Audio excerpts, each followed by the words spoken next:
It is overtime here again at Old Favorite Friday, and we are at Barrel Amongst as always, but I am joined from someone not from Barrel Amongst. I'm joined from Sam Phanor from Savage Lyfe Brewing, and there's a couple reasons why Sam is on this episode of Old Favorite Friday. One of them is he is a Barleywine nut, and we are doing Sierra Nevada Bigfoot barley wine, classic barley wine, one of the most classic American versions of a barley wine, I could say.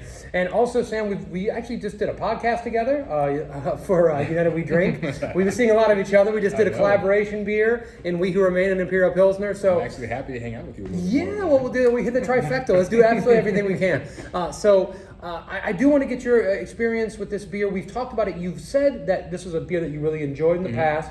But we talk about an Old Favorite Friday all the time that we probably don't drink these beers enough. We forget how good they are. You actually sometimes forget that it's on the shelf, like you just kind of like blow past it. So there's so many options, right? So I saw this out there on the shelf. It's the 2023 Bigfoot barley wine. Sierra Nevada is one of the breweries we have featured the most on Old Favorite Friday, which is they're one of the originators, right? They helped to start the craft beer movement. But tell me what your experiences are with drinking this beer after not having it for a while. So initially I'm like, wow, really refreshing to bring back something that's like an old school to me, because I don't think I actually had the Bigfoot in probably about a year or so. Okay. Just never really thought about it, But yeah, after tasting this, you get that the hoppiness, the maltiness.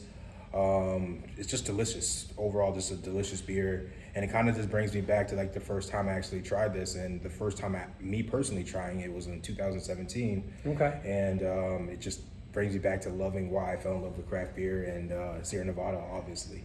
Well, it's interesting. So I looked up, I just saw this on it was a Beer Advocate, I think it was. This beer was first entered into their database in 1998. I hadn't even graduated high school yet. Yeah, I was still in middle school. So this beer's been around for a long time. Sierra Nevada has been around for a long time, making great beer forever. Absolutely. This is an American-style barley wine, and we want to talk about the differences, right? American-style barley wine, big malty, but tends to have a little more hop bitterness, right? An English-style barley wine, and we've done some there. You kind of specialize and do like barley wines in more of a British style. That is a sweeter barley wine, yep. Right? So this definitely goes in the more bitter aspect. There's tons of malt sweetness there. It's just that the bitterness is melding with it, right? It's alongside of it. It's covering up a little bit of that sweetness with that big hop bitterness and flavor. You're getting some of those classic kind of citrus sea hops, I believe. A little bit of like resiny, a little bit of pine. For sure. So you got an interesting hop character. But one of the great things about this beer and barley wines in general is that this beer will age. And that's exactly, every time I taste one, I think when I had mine in 2017, it was probably like 3 years old. And aging it just becomes even better. I never even thought they had new versions of it. Every time I try one, it was always an old version. So it's really refreshing. This tastes a fresh one from this year. Like you were saying, the notes on here just... And you're picking up that the bitterness, the hoppiness. That is like when it's fresh and it's vibrant and it's got everything going there. But as one of the first things you lose when you age a beer is you lose hop aroma, you lose hop flavor. Bitterness is one of the last things to go, but it does over a couple years. And then this mellows out to be a little bit sweeter, a little more of the classic English style, right? But I remember this was one of the beers that every year I would get a 6-pack and I'd put a couple down. And I would like to do my verticals of it, and it's a great aging beer. Yeah, for sure. I think, like I said, every version I have tried has not been like 2 or 3 years older than the year we were in. So this is kind of refreshing. It's actually really cool to have this 2023 version of this. Yeah, and I believe this just came out, so you should be able to find this in all your specialty craft places. The usual suspects in your neighborhood. You should be able to pick up some Bigfoot. And we do a lot of Belgian style beers, obviously at Barrel Amongst. If you're watching this video, you probably know that. And those are beers that age extremely well. You do a lot of imperial stouts. You do. I think you described it as like barley wines, imperial stouts, and pilsners, and right? Doppelbocks. And Doppelbocks. Well, Doppelbocks is another one. So 3 of the beer styles that you would specialize in are really age-worthy beers too. Absolutely. So do you have a a favorite time period which you like to age your beers? Do you think they taste the best after 1 year, 2 years, 6 months, it's 90 days? It's so funny because like a Goose Island, I had one from like 2016, and I think it was the best. And then I had one a little younger. I just think it's the batch that matters. You know, everybody's palate is different, everyone's taste is different, and what you're looking for and that experience is different. So, you know what? If you like something, age it for a little bit, see where it's at, taste it, enjoy it, and keep trying. So I think it's one of those things, experiences that you can only experience for yourself. Well, that's the beautiful part about it, and that's what I love about beer as opposed to some wines. A lot of the wines that you would age for a long period of time are very expensive to get your hands on. But big Barolos, talking about Super Tuscans, talking about your classic Bordeaux's. You don't really get a bottle that you're going to lay down on one of those for $15, right? Or $20, or even $25. You can go in and pick up a 6-pack here, and I don't remember exactly what I spent for it, but it wasn't $20, I don't think. And you can drink 3 of these and put 3 down. For sure. Right, it is the people's drink, right? Absolutely. You can afford to cellar and try it yourself and try see it how after you like it. whereas at 6 months, a year and a half, and see the different nuances. And I think that's what's really cool about aging your beer is like the new, I guess, nuances and the complexity that comes from it, from aging it. It's just one of those awesome experiences. So hopefully you put one of these down for a couple of years. And Well, so we have enough people here at the brewery. I know Ralph, for one, is going to want to take one of these home. I mean, these probably going to get cannibalized real quickly. But I can always go back to Total Wine and More and pick up another 6-pack. For and sure. as long as I don't put too much beer in my quote-unquote cellar at home, I won't get in too much trouble for hoarding.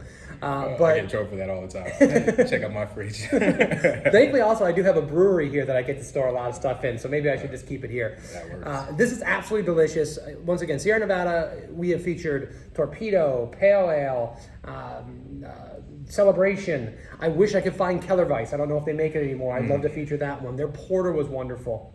I know the portfolios are changing, and I don't know enough about it to know whether it's not distributed here For sure. or not distributed anywhere anymore. But you just really can't go wrong. I mean, I think that if Sierra Nevada puts a beer out, you're probably gonna fantastic. you're probably gonna like it, right? And if as long as you know what you're getting into style wise, and you have an appreciation for that. If you don't like big, sweet, bitter, hoppy beers, you're probably not going to be into this. But if you like any of those things, you're probably going to dig But this. it's definitely worth trying. I mean, just for a American style barley wine, I think it checks all the boxes and more. I think it's well-rounded and complex. You know, some people who don't like the hop might be a little bit turned off by it, but if you get past that initial couple tastes, you're definitely going to enjoy this one. So for sure. That's a great point. After 2 or 3 sips of this, all of a sudden the shock of the bitterness starts to mellow out. It's almost like drinking a peaty scotch, right? Yeah. Or something like that, is that you get past the smoke. And I think there's an episode recently we were talking about something about that. I think it was Stone Ruination. And we're talking about once you get past the hop bitterness, you start to taste other flavors in there. And that's once you get past that, the complexity on here, I'm like, wow, that's really shining on this that I didn't really pick up in the initial. So. Yeah, and big caramel notes, fruity notes, also as it warms up. So many great things. You got to dive into beers like this and kind of experience yourself and see how they kind of evolve and change. Sam, before you get out of here, what was your first experience with this? Oh, my first experience with this was probably a bottle share. I would say probably 2009, 2008, and probably had an older bottle as well. And first tried it. I remember the first time I ever tried this beer. It was a little aged because I was expecting when I bought my new batch for it to be a little bit sweeter, and I was kind of punched in the face by the bitterness of it. But that was at the time during the IBU wars when everything was super, super bitter. So I loved it. It just wasn't what I was expecting at the time. But you know, I was one of the people that got introduced to these classic breweries, the standard bearers of the craft beer industry, and I didn't never looked at them because they're on a store shelf as being bad beers or mundane beers. I love Bell's Brewing. I love Stone. I love, and Sam Adams, Boston Lager, right? And I was just introduced to their specialty beers and thought, yeah, these are every bit as good as the smaller batch beers being produced in other areas of the country where other people don't have that same experience. They get into these beers and say, oh, well, that's at the grocery store, so it's probably not good, and it taints their perception. For sure. I feel like I was lucky in that. And that's one of the reasons why we're doing this series, is because we love to talk about these beers and how incredible they are. And especially a beer like this that's been around from at least 1998. you're not going to tell me this beer isn't as good as it was back then, because I don't believe that. Yeah, I definitely think this is, it brings back memories, and I'm really excited to actually share this particular beer with you, knowing that I love Barleywines. It actually just got a little things buzzing in my ear, like what can I do to kind of enhance and kind of bring out my flavors of kind of what's happening in here. So Well, maybe our next collaboration will be at a American barley wine. What do you think? That'd be fantastic. Let's put it in the books. You heard it here first. Well, everybody, thank you so much for joining us again for Old Favorite Friday on Overtime. Please go poke around our YouTube channel. You'll see tons of videos where we're talking about great beers just like this. Please tell us what beers we should be drinking in the future, beers that you love. And if you pick this beer up this year, comment. Tell us how much you love them. If you don't like them, you can tell us that too, but I doubt that's going to happen because it's an amazing beer. Sam, thank you very much for spending some time and talking about this. Savage Lyfe Brewing Co., right? Yes, sir. You can Google that online. Incredible beers, incredible people, and I highly suggest you check them out too. We'll see you next week. Cheers. Cheers.